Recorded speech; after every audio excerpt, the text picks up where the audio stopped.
안녕하세요. 국어영역 강사 심찬호입니다. 자, 우리 이제 생각하며 글 읽기 2주차 수업 세 번째 시간이고요. 혈액순환과 관련된 비타민 K의 기능, 소위 이제 비타민 K라고 불리는 과학 지문입니다. 앞서 우리가 이제 진행했던 수업에서 정보량이 많은 것이 아니라 조직화의 문제다라는 취지에는 충분히 동의를 하셨을 것 같고요. 필요하다면 밑줄을 쓰고 또 때에 따라 기호를 쓰기도 해야겠지만 기본적인 메인스트림은 머릿속에서 이해를 할 수 있어야 된다라고 말씀을 드렸습니다. 근데 이 지문을 뚫으실 때는 또 그런 게 잘 적용이 안 돼요. 그러니까 지금 제가 저번에 두 번째 단락에 박스를 치라고 했잖아요. 거기 이제 혈액이 응고되는 과정, 요게 프로트롬빈, 트롬빈, 스미마생 나오니까 이 정보가 또 많다라는 생각이, 이걸 다 처리하지 못하고 뒤에 문제를 풀 수 없다라는 두려움에 옆에다 또 막 쓰려고 덤빈단 말이야. 제가 여러 번 말씀을 드렸지만 옆에다 정보를 쓰는 거 상관없어요. 근데 중요한 것은 무지성으로 쓰면 이게 수능이잖아요. 뒤에 문제를 풀러갔을 때 그냥 단순히 네가 써놓은 정보가 대응돼서 풀리는 경우는 없단 말이에요. 물론 2026학년도 수능에 나왔던 인격의 동일성, 소위 이제 칸트 지문이라고 불리는 그 지문은 이해할 수 없지만 문제는 풀려. 그런 것들은 가능할지 모르겠지만 이런 지문들은 그렇게 쉽게 처리되지 않을 것입니다. 그래서 메인스트림을 보고 차근차근 이해하면서 전진할 것이고요. 지금 출제되어 있는 네 문제가 재밌는 게 엄매를 선택한 학생들의 정답률은 그렇게 낮지 않아요. 화작을 선택한 학생들과 엄매를 선택한 학생 간의 정답률 간극이 좀 크게 벌어지고 있단 말입니다. 제가 이제 앞서 수업 때도 말씀드렸지만 약 20%포인트 정도 차이가 나면 상위권과 중하위권을 변별하는 문제다라고 말씀을 드렸고, 올해 이제 평가원의 기조 역시도 변별력에 초점을 둘 것이기 때문에 지문 이해에 좀 더 초점을 제대로 맞춰야겠다 생각하셔야 돼요. 오해하시면 안 되는 게 화작 학생들은 많이 틀렸고 엄매를 선택한 학생들은 별로 안 틀렸으니까 쉬운 지문이다 그렇게 이야기하시면 안 돼. 독서 지문은 항상 시험장 가면 모두 다 어렵게 느껴지기 마련이죠. 제가 말씀드리는 것은 독서를 그러니까 기본적으로 이제 1년 동안 시험을 준비하는 과정에서 어느 정도 훈련이 되어 있는 학생들 입장에서는 충분히 읽어낼 만한 지문이었다라는 이야기입니다. 차근차근 들어갑시다. 자, 머리 써주세요. 생명과학을 선택하신 분들 입장에서는 뭐 좀 수월하게 읽히실 것 같고, 왜냐하면 여기 이제 소재들이 낯설게 느껴지진 않을 거고, 물론 이제 촬영하고 있는 시점 기준 이 사탐런들이 워낙에 많으니까 좀 어렵게 느껴질 수 있을 것 같긴 해요. 저를 포함해서. 차근차근 한번 접근해 봅시다. 혈액이라는 것은 이 세포에 필요한 물질을 공급하고 노폐물을 제거한대요. 그럼 혈액에다 네모를 치지 말고 이런 생각을 해봐. 혈액이라는 것은 일종의 이제 운반체 역할을 한다라는 것은 동의하시죠? 과거에 저도 그랬습니다만 인체의 신비 막 이런 만화로 되어 있는 책들 읽어보신 분들은 이런 거 그렇게 썩 어렵게 느껴지진 않을 것 같습니다.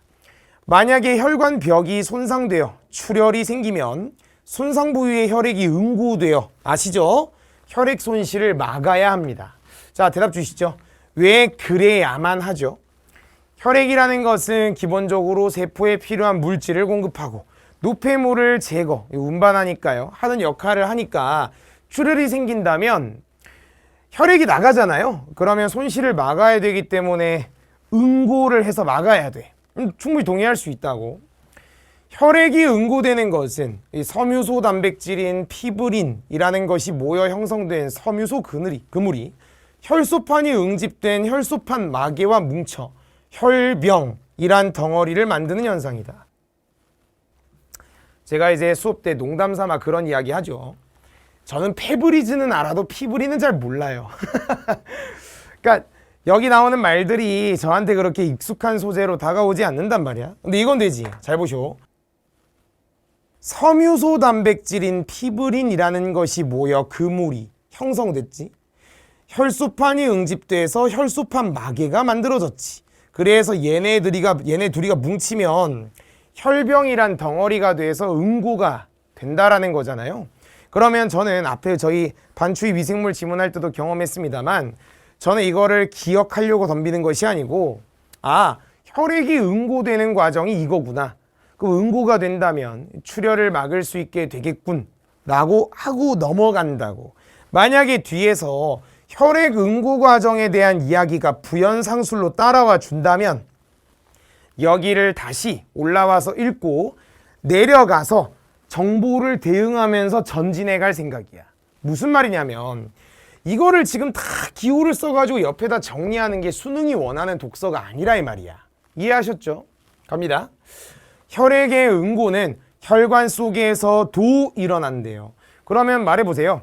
혈관 안에서도 혈액이 응고되는 일이 벌어진대. 뭐 제가 이제 문돌이라 정확하긴 잘 모르겠지만 혈관 안에서 덩어리가 생기면 좀 문제가 되지 않을까? 이때 그 덩어리, 혈병을 혈전이라고 부른대요. 들어본 것 같습니다. 이물질이 쌓여 동맥의 내벽이 두꺼워지는 동맥경화, 이런 단어 많이 들어보셨죠? 일어나면 그 부위에 혈전이 침착해가 아니고 침전, 가라앉고 혈류가 감소하는 것, 혈류 감소 등이 일어나서 혈관 질환이 발생하기도 한대요. 말 자꾸 이렇게 어렵게 만들지 말고 일단 말해보자. 혈전이라는 게 뭔데? 덩어리잖아. 그럼 이 친구 이물질이 쌓여가지고 혈관 내벽이 두꺼워져. 동맥경화가 일어나. 이제 거기 덩어리가 침착해. 이게 쌓이기 시작해. 그러면 틈이 좁아지니까 당연히 피가 많이 진학할 수 있겠니? 그러니까 혈류가 감소하는 건 너무 당연해. 혈관 질환이 발생하기도 한다고. 그러면 덩어리가 진다는 것은, 응고가 된다는 것은 혈액의 손실을 막아주는, 그러니까 출혈을 막아주는 역할도 하겠지만 혈관 내부에서 덩어리가 지면 좀 문제가 생길 수도 있겠군요. 가능하죠, 그죠? 이런 혈액의 응고 및 원활한 순환에 비타민 A, 비타민 B, 비타민 C, 비타민 K, 비타민 Z가 중요한 역할을 한다. 저 왜 이딴 식으로 읽죠? 비타민 A든 비타민 C든 그게 뭐가 중요해? 얘가 중요한 역할을 한다며. 그러면 뒤에 나오는 내용은 뭐야? 비타민 K가 어떤 역할을 하기에 중요하다고 하는 걸까에 대한 부연 상술이 나오겠지. 정의된 개념에 입각해서 그걸 읽어내려고 노력을 해야 되겠어? 말해봐, 친구. 앞에서 너 기억 안 나지? 앞에서 내가 읽었던 게 뭐야? 혈액의 응고 과정, 그리고 내부에서 혈전이 생겼을 때 혈류가 감소하는 혈관 질환을 확인했어. 그럼 비타민 K가 응고에도 영향을 미치고 원활하게 혈액이 흐를 수 있는 것에도 영향을 미친다면 과연 어떻게 영향을 미칠까라는 걸 생각하면서 일단 전진할 거야. 그러면 완결성에 입각해서 먼저 응고와 관련해서 비타민 K가 어떤 역할을 하는가. 두 번째, 원활한 순환과 관련해서 비타민 K가 어떤 역할을 하는가. 요게 이제 순차적으로 나오겠지. 물론 이제 100% 그런 것은 아닙니다만 평가원 지문들 중에서 앞에서 소개한 건 이 순서인데 얘부터 나올 때가 있어요. 그 경우에는 뒤에 나오는 게 중요하거나 또 할 얘기가 많아서 여러 가지 이제 이유가 있습니다. 그런 건 좀 차치하고 일단 얘부터 이야기를 시작해 볼 겁니다. 제가 궁금한 건 뭐라고요? 비타민 K가 혈액이 응고되는 과정에 얼마나 영향을 미치는가, 도대체 무슨 역할을 하는가, 이제 요걸 좀 생각해 볼 거야. 자, 여기서 이제 학생들이 제일 많이 하는 질문이 이거지.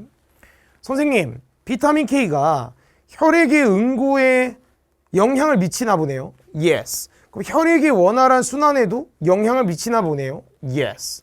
그러면 혈병이라는 것이 결국에 이제 출혈을 막는 것인데 그게 내부에 있으면 혈전이다? 그거 좀 모순되는 거 아니냐 이거야. 왜냐면 얘가 응고도 시키면서 응고된 걸 풀어내는 역할. 왜냐면 원활한 순환이 된다는 것은 혈전을 풀어버린다는 소리잖아요. 좀 모순되는 거 아니에요? 근데 어떻게 이게 가능하죠? 충분히 일리 있는 질문이죠. 그 뒤에 가서 이제 읽으면서 처리합시다. 어차피 지금 당장 뭐 해결할 수 있는 맥락은 아니기 때문에 뒤에 읽어가면서 그 질문에 대한 답을 한번 찾아보도록 하죠. 천천히. 비타민 K는 혈액이 응고되도록 돕는다. 네, 아까 뭐 중요한 역할을 한다고 했으니까요. 지방을 뺀 사료를 먹인 삐약이의 경우. 자, 가시죠. 두 글자. 예시죠. 자, 우리 뭐 수업 때 여러 번 했습니다.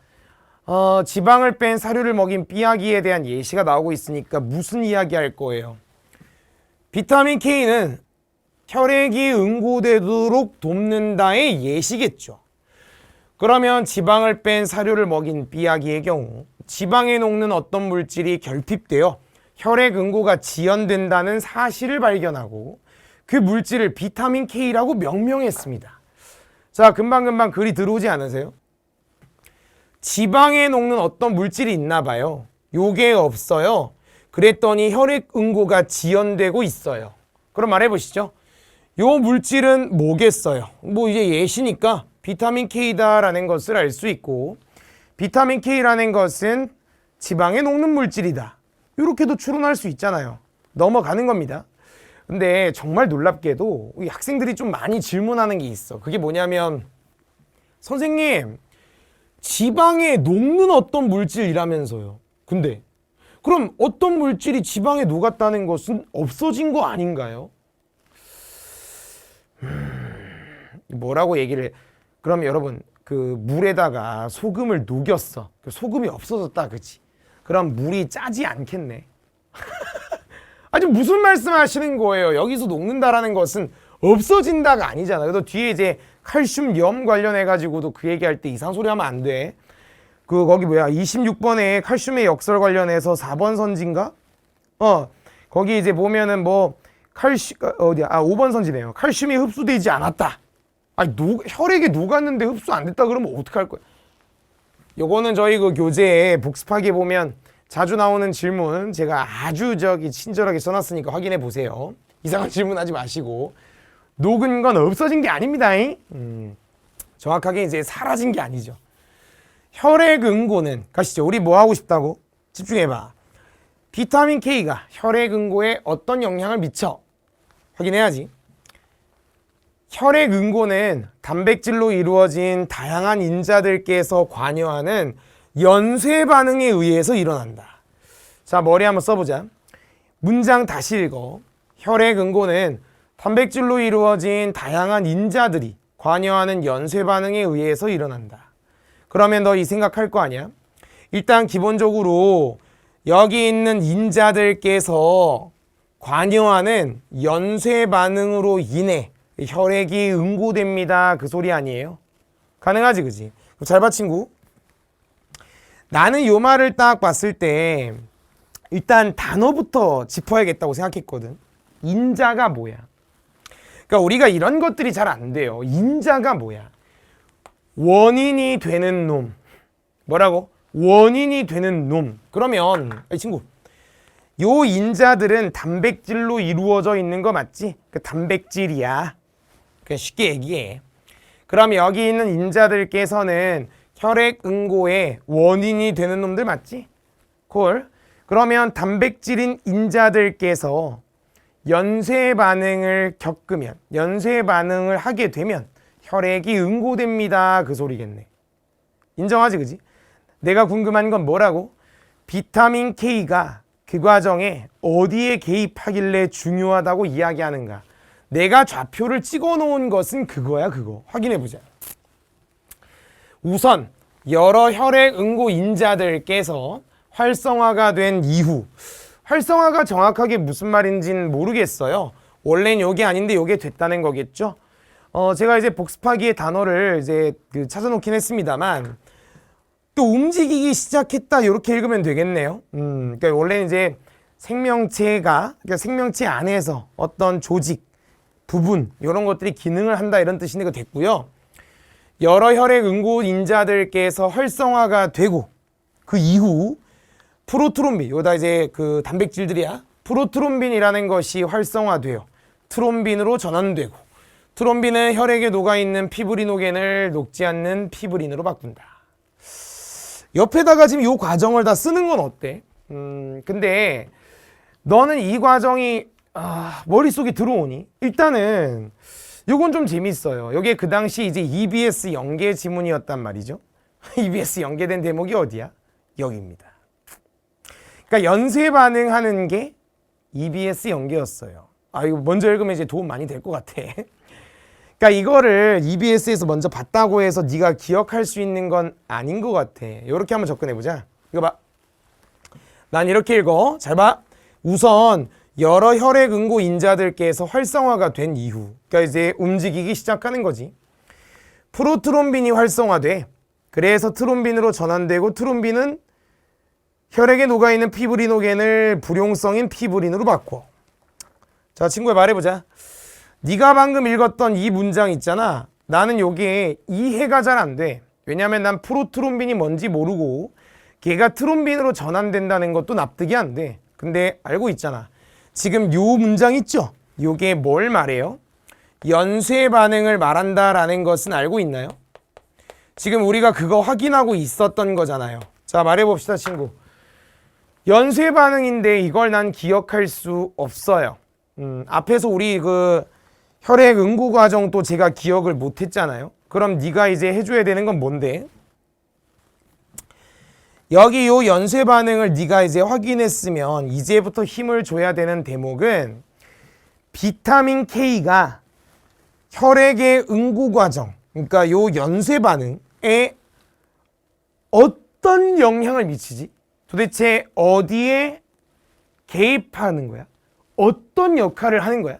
이게 훨씬 더 중요한 정보지. 무슨 말이냐면 경중을 따져. 여기 응고 인자들께서 활성화가 돼. 그리고 이렇게 돼. 근데 이건 연쇄 반응이잖아. 결국 요 연쇄 반응 끝에 혈액이 응고되는 거잖아. 그건 나도 알고 있다고. 순서는 기억 못해도. 내가 지금 관심 갖는 정보는 뭐라고? 비타민 K가 어떤 역할을 하냐고가 중요하다고. 이해되지? 뒤에 보니까. 비타민 K는 프로트롬빈을 비롯한 혈액 응고 인자들, 원인이 되는 놈이고 단백질, 간세포든 뭐든 상관없어. 합성이 될 때, 기억 못해? 이들의 활성화에 관여합니다. 다시 묻습니다. 비타민 K가 뭐 한다고요? 프로트롬빈을 비롯한 혈액 응고 인자들께서 활성화가 되는데 관여한다. 그러면 대답 줘봐. 이렇게 읽어야지. 내가 지금 관심 갖는 정보는 비타민 K의 역할이었어요. 혈액 응고 인자들께서 연쇄 반응을 거치면 응고가 되나 봅니다. 그럼 비타민 K는 뭐예요? 프로트롬빈을 활성화시키는 데 개입을 하네요. 그러면 쉽게 말하면 비타민 K가 머리 쓰세요. 프로트롬빈이라는 인자를 활성화시켜. 프로트롬빈이고 모두 상관없어. 활성화시켜. 연쇄 반응 쫙 그리고 응고. 가능하지? 그래서 제가 요 단락까지 읽고 나서 여기에다가 밑줄을 쳤습니다. 자, 우리가 지난 시간까지 하나씩 배우는 거예요. 예외적인 것에 밑줄을 쳤잖아요. 그럼 여기는 예외가 아닌데 왜 밑줄을 쳤을까? 제가 여기에 밑줄을 친 이유는 중요하기 때문입니다. 뭐? 중요하기 때문이다. 우리 어릴 때 많이 봤지? 중요한 문장에 밑줄 그읍시다 뭐 이런 얘기 하지 않았나요? 그러니까 제가 이제 그동안 보여드렸던 건 예외에다 밑줄을 치는 것이고, 지금 요 메인스트림에서 가장 중요한 정보가 비타민 K가 혈액 응고 과정에서 어떤 역할을 하냐였기 때문에 이 문장은 중요하고, 따라서 제가 밑줄을 친 겁니다. 가능하시죠? 그죠? 제가 이제 아직도 이런 얘기 하신 분 있는지 모르겠는데, 제가 그 수업 때 느끼시겠지만 밑줄을 안 긋는 게 아니에요. 긋는데 그냥 무지성으로 막 긋는 게 아니고 이해를 하고 그 과정에서 필요한 것들에만 밑줄을 쓰고 기호를 쓰는 겁니다. 밑줄을 긋고 기호를 쓰는 겁니다. 가시죠. 그러면 결론이 뭐야? 비타민 K라는 것이 혈액 응고 인자들이 활성화되는 것에 관여하는 것이니까 결국 여기 있는 뭐 프로트롬빈인지 트롬세탁인지 얘를 활성화시키는 데 영향을 미친다. 그러면 비타민 K가 활성화시키고 그리고 연쇄 반응 쫙. 그럼 대답 좀 줄래? 여기 보니까 피브린으로 바꾼다라고 되어 있네. 그러면 결국에는 이제 나는 이렇게 할 거야. 앞에서 그냥 읽고 응고되네 하고 넘어갔던 대목, 혈액 응고가 되는 과정을 첫 번째 단락에 올라가서 다시 확인할 거야. 잘 봐. 혈액 응고는 섬유소 단백질인 피브린이라는 게 뭐야? 아까 내가 읽었던 게 피브린 아니니? 그럼 결론이 뭔데? 피브린으로 바꾼다. 그리고 뭐? 얘랑 아까 마개랑 뭉쳐서 응고가. 요 뒤에가 이제 확실히 응고되는 과정이었네요. 이해되셨죠? 그죠? 활성화는 칼슘 이온과의 결합을 통해 이루어져. 칼슘이든 칼륨이든 관심 없어. 그럼 친구야, 칼슘 이온과 결합을 하게 되면 활성화가 된다는 거 아니니? 그럼 앞에 나왔던 그 인자가 칼륨인지 칼슘인지 결합을 하게 되면 활성화가 되는 것이니까 저의 관심사는 뭐라고? 비타민 K가 응고에 어떤 영향을 미치는가 였잖니? 그럼 비타민 K는 어디에 관여할 건데? 여기에 관여할 것이다 라는 게 느낌이 온다, 그지? 좀 더 가보자. 이들 혈액 단백질이 아까 얘기했던 인자 얘기하는 거예요. 칼슘 이온과 결합하려면 여기입니다. 카르복실화가 되어야 된대. 그러면 일단 뭐 최종적으로는 여기에 영향을 미치는 건데 일단 여기까지 읽은 걸로는 카르복실화인지 뭐 복슬복슬인지는 모르겠다만 카르복실화가 되고 외우지 마라. 결합을 해. 활성화가 되는 거지. 여기에 비타민 K가 관여하나 봐. 가능? 그리고 뭐 쭉 연쇄 반응. 요거 얘기하고 있었습니다. 가시죠. 카르복실화는 단백질을 구성하는 아미노산 중 글루탐산이 감마카르복시글루탐산 이것으로 전환되는 것을 말한다. 생전 처음 들어본 말이고요. 머리에 전혀 남지 않습니다. 근데 요게 요 단계라는 건 알아요. 자 보세요. 이처럼 비타민 K에 의해서 카르복실화. 얘는 이름이 좀 귀여우니까 알아두자. 활성화가 가능한 표적 단백질을 비타민 K 의존성 단백질이라고 한대요. 자, 이렇게 대답 주세요. 이거 봐, 친구. 일단 너 확정됐지. 카르복실화 하는데 비타민 K가 영향을 미치는 거 맞지? 그러면 순서를 다시 한번 봐봐. 외우지 말고. 이거 봐. 비타민 K가 카르복실화 하는데 영향을 미쳐. 그러면 결합하는 거 활성화야. 그리고 연쇄 반응에 응고 쫙. 가능하지, 그지? 그러면 비타민 K는 사실상 뭐야? 혈액 응고 과정에 거의 첫 번에 개입하고 있다는 것을 확인했어. 두 번째. 그러니까 요걸 기억하는 게 아니야. 여기에 비타민 K가 영향을 미친다가 중요한 거야. 또 그러면 활성화가 이루어지게 되고 연쇄 반응 쫙 응고니까 활성화가 가능한 표적 단백질 뭐였더라? 프로트롬빈. 기억하는 게 아니라 맨 처음에 연쇄 반응에 맨 처음에 나왔던 그 자식. 표적 단백질이 뭐야?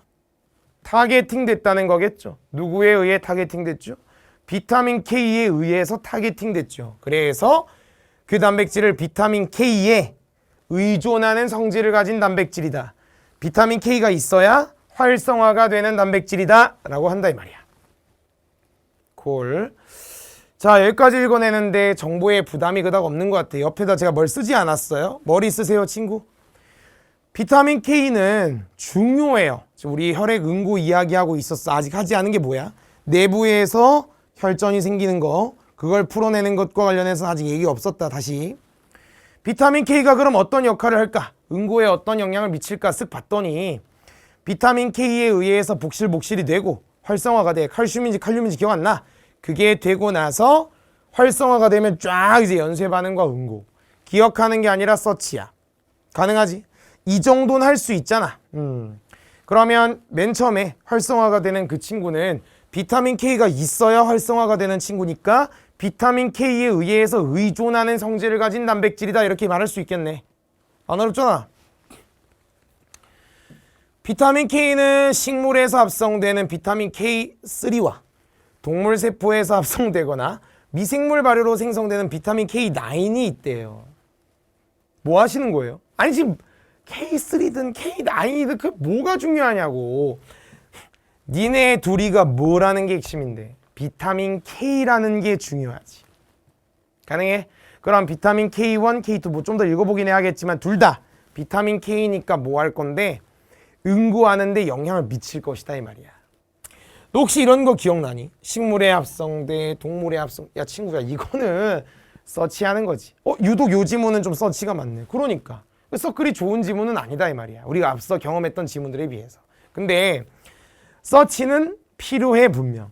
근데 서치를 하더라도 알고 하는 거랑 무지성으로 하는 건 다르지, 그지?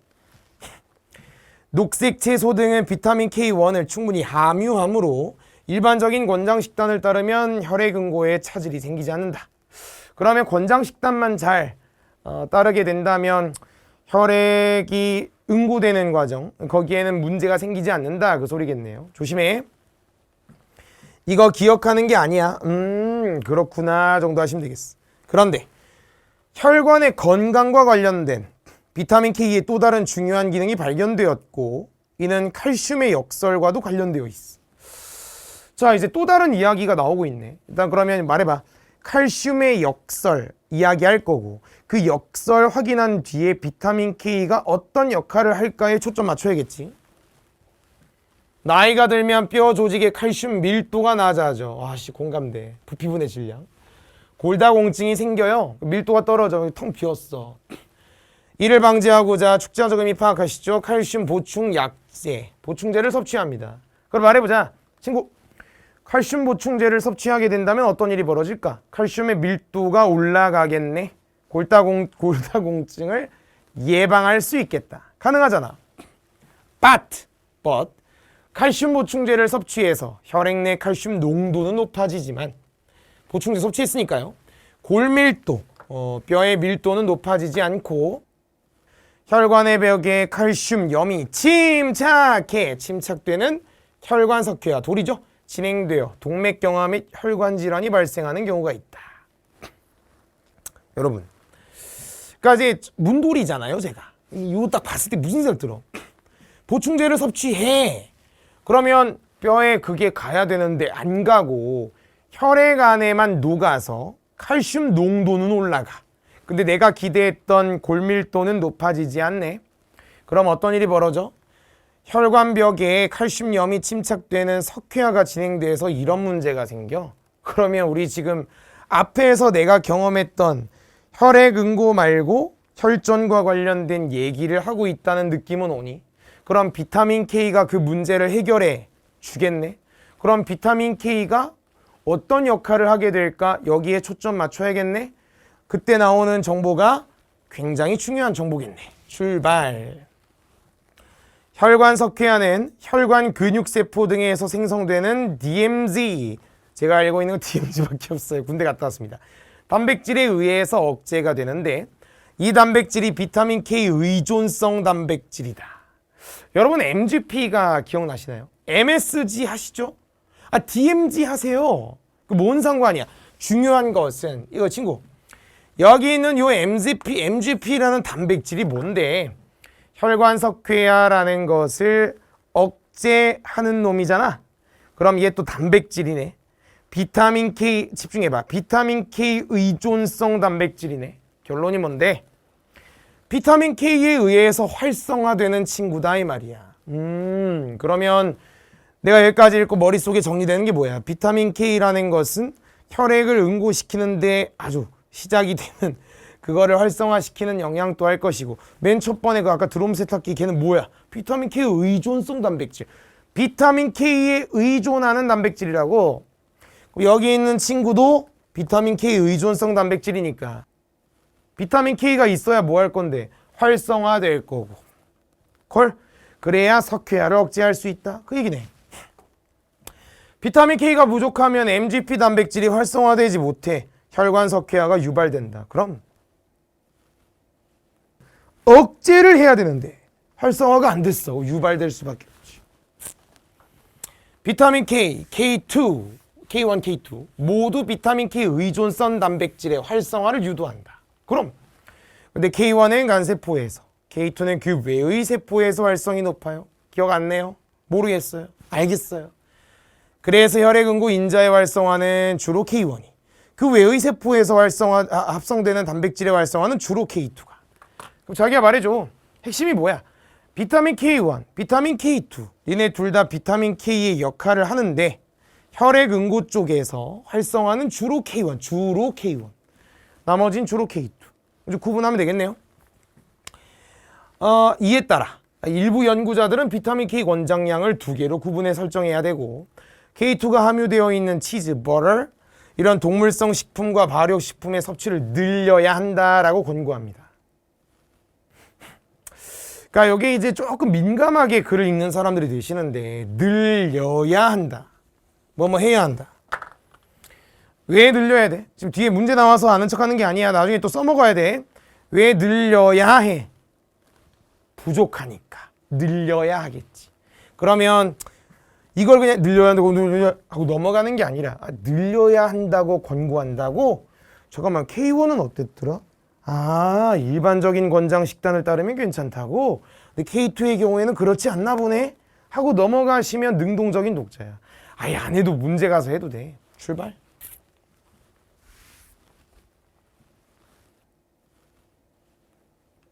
문제풀이 천천히 들어갈 건데 제가 여러 번 이야기했어요. 저 한번 봐주세요.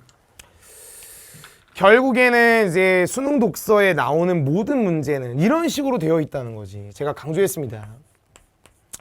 정의된 개념. 우리 이제 초반부니까 제가 계속 알려드려요. 정의된 개념이라는 것은 말 그대로 뜻을 정했다 그 소리죠. 그럼 뒤에 이제 부연,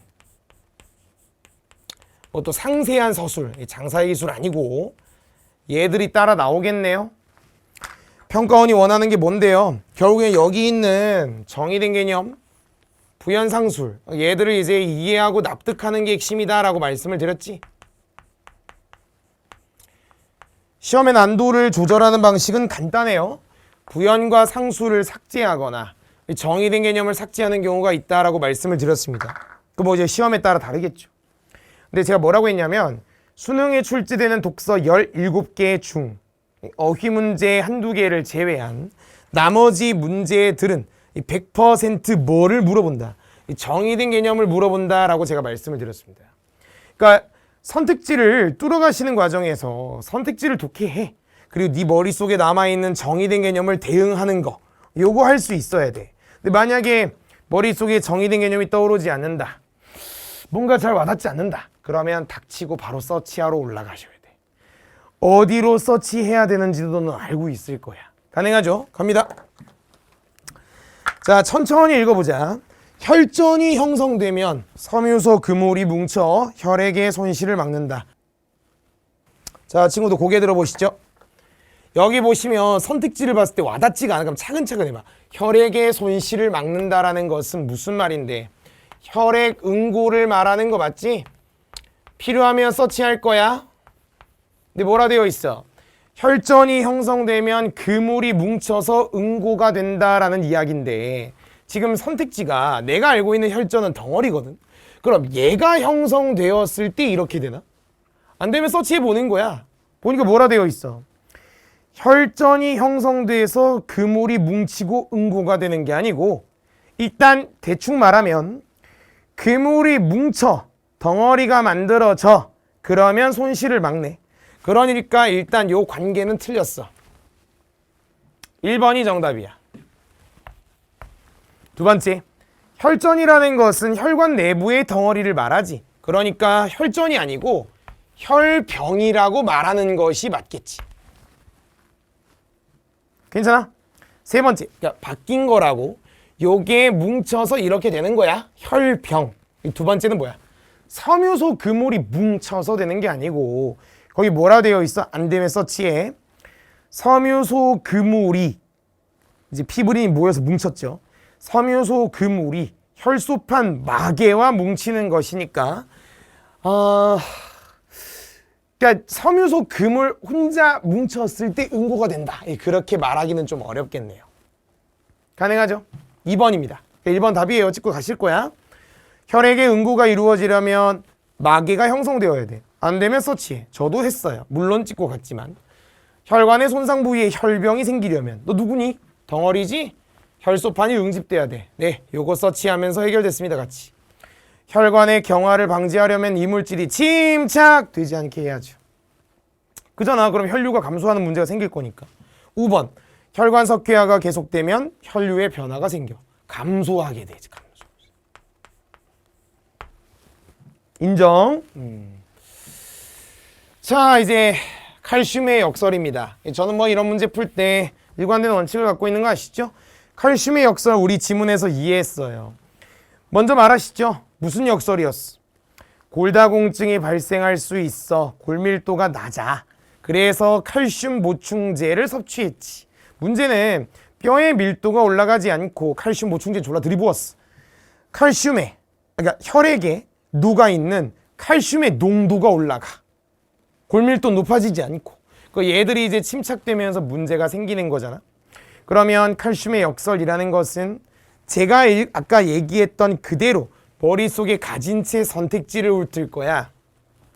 가능해? 그걸 뭐라고 할래? 보충제를 섭취해도 골밀도가 높아지지 않아요. 깔끔하게 2번이다 이렇게 찍으면 되겠습니다. 정답이네요. 아까 제가 맨 처음에 잠깐 얼핏 말씀드렸지만 5번 선지 두고 칼슘이 흡수되지 않았다 이런 소리 하시면 안 돼. 혈액에 칼슘의 농도가 올라간다고 했으니까 흡수된 게 맞아요. 자, 그 다음 우리가 이제 이 문제는 처음 만나는데 이번에 좀 도원결의 합시다. 지금 지문에 보시면 기역, 니은, 밑줄 쳐져 있고 제가 이걸 딱 써놨잖아요. 앞으로 제가 이제 이런 문제 만나면 계속 쓰는 말들이 있거든요. 그게 처음에 들을 땐 낯선데 반복하다 보면 익숙해져요. 아마 이제 과탐 학습하시는 분들은 많이 보셨던 형태죠. 뭐는 뭐와 달리, 뭐와 뭐는 모두, 뭐 이런 식으로 나오는 거. 요게 이제 개수가 증가하기 시작하면 좀 골치 아파져요. 이렇게 합시다. 뭘 물어보는 문제죠? 일단 출제자의 의도는 보이거든요. 비타민 K1, K2 얘네 둘의 공통점과 차이점을 물어보는 문제라는 거 일단 동의하지. 끄덕끄덕.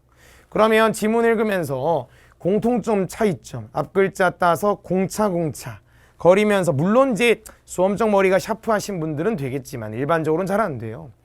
그러면 공차 하기 좀 어려울 것 같은데 저는 어떻게 하냐면 앞에 건 두시고 잘 봐. 앞에 건 두시고 선택지 뒤에부터 독해를 하시는 거야. 뭐라고? 선택지 뒤에부터 독해를 하시는 거야. 그리고 정의된 개념을 독해하고 정의된 개념을 대응하는 식으로 푸시는 거야. 그래서 제가 멘트를 이렇게 하지.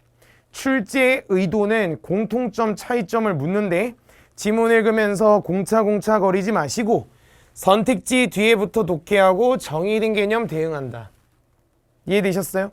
그러면 저의 시작은 여기부터입니다. 비타민 K1, K2 밑줄 쳐놓은 거 보이시죠? 그러면 선지 가기 전에 네 머리에 당장 떠오르는 게 뭐야?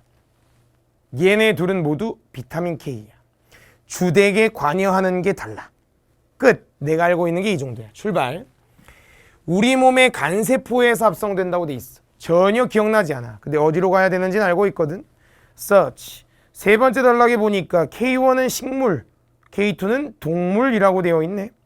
그러면 간세포에서 합성되는 게 아니라 식물, 동물이다. 아예 선지 자체가 틀렸어. 참고로 이제 간세포에서 합성되는 것은 앞에 혈액응고 인자에 관한 이야기였어. 2번이야. 지방과 함께 섭취한다. 뭐 예시로서 머리에 남아있으면 좋고 안 되면 서치인데 지방에 녹는 물질 아니었니? 아까 삐약이 예시로 확인하지 않았나? 니네 둘 다 비타민 K니까 달리가 아니겠네. 가능하지? 자, 이제 문제가 3번 선지예요. 보면 표적 단백질의 아미노산을 변형하지 않는다 돼 있거든. 이 아미노산이 이제 단백질과 관련되어 있다라는 것을 모른다면 저는 이렇게 접근하겠습니다. 표적이요? 타겟팅 되어 있다는 느낌 오시나요? 그러면 타겟팅 되어 있는 친구의 변형과 관련되어 있는 것이니까 비타민 K 의존성 단백질, 비타민 K에 의해 타겟팅된, 활성화되는 그런 맥락 속에 존재하고 있는 말이네. 그러면 저는 뒤에 나오는, 그러니까 혈류가 감소하는 질환, 그때 뭐 MSG인지 DMG인지 그 친구보다 위에 나오는 혈액응고 인자와 관련된 대목으로 서치하러 올라갈 거야. 무슨 말이냐면 얘가 지금 타겟팅 되어 있잖니. 표적이니까. 그럼 비타민 K 의존성 단백질 관련해서 변화가 일어나는 것들에 비타민 K가 영향을 미치는지를 묻고 있으니까 서치를 딱 해보니 이렇게 되어 있네요. 카르복실화라는 것은 단백질을 구성하는 아미노산 중 글루탐산이 감마카르복실 이걸로 전환되는 것을 말한다. 그러면 아미노산을 변형하는 것과 관련되어 있네. 니네들은 비타민 K야. 그럼 표적 단백질의 아미노산을 변형해야지. 그럼 기역과 니은 모두 이것을 변형한다. 이렇게 말해야겠네. 서치하는 것도 요령이 좀 있어야 돼. 4번.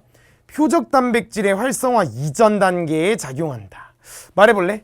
표적 단백질의 활성화 이전 단계. 얘네들은 모두 비타민 K 의존성 단백질을 활성화한다고 했잖아. 그러면 당연히 기억과 니은 모두 활성화 이전에 관여하겠지. 4번이 정답이다. 콜. 자, 5번 잘 봐야 돼. 이거 그냥 일반적으로는 결핍이 발생에 문제가 되는 경우가 없다. 선생님, 결핍이 발생하면 문제가 되죠. 5번 틀렸어.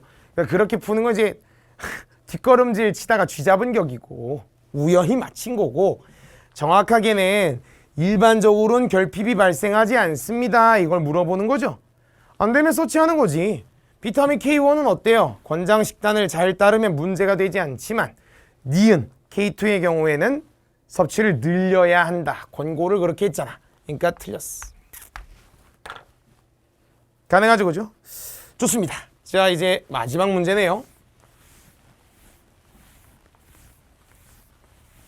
자, 우리가 앞서서 계속 강조하고 있습니다. 뭐 묻는 문제인가요? 보기 문제는 기본적으로 이제 적용, 창의적 사고를 묻습니다. 뭐 할 건데?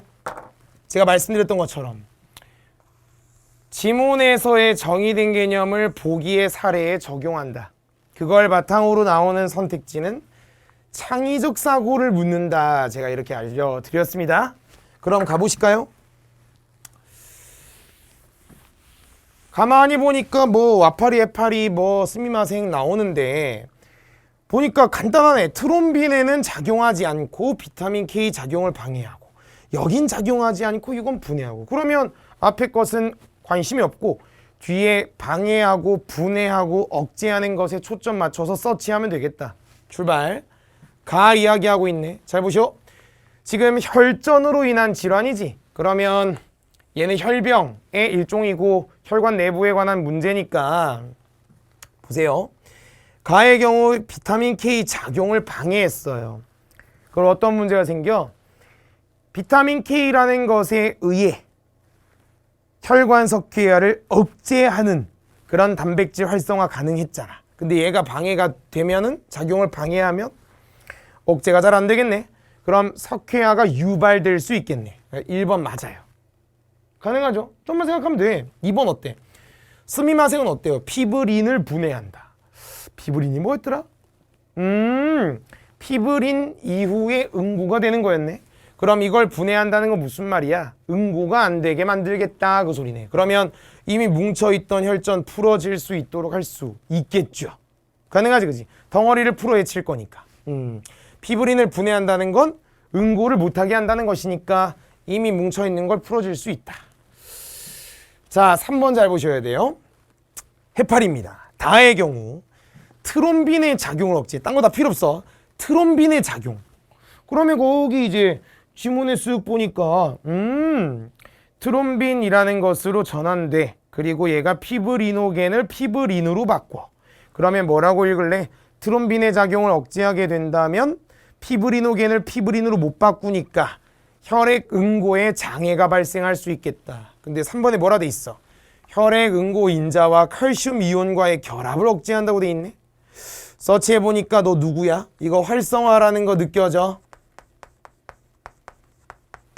미안하지만 트롬빈 이전에 벌어지는 일인 거야. 다시 가봐 친구. 카르복실화 이후 순서 기억하는 게 아니야. 서치했어. 활성화가 돼.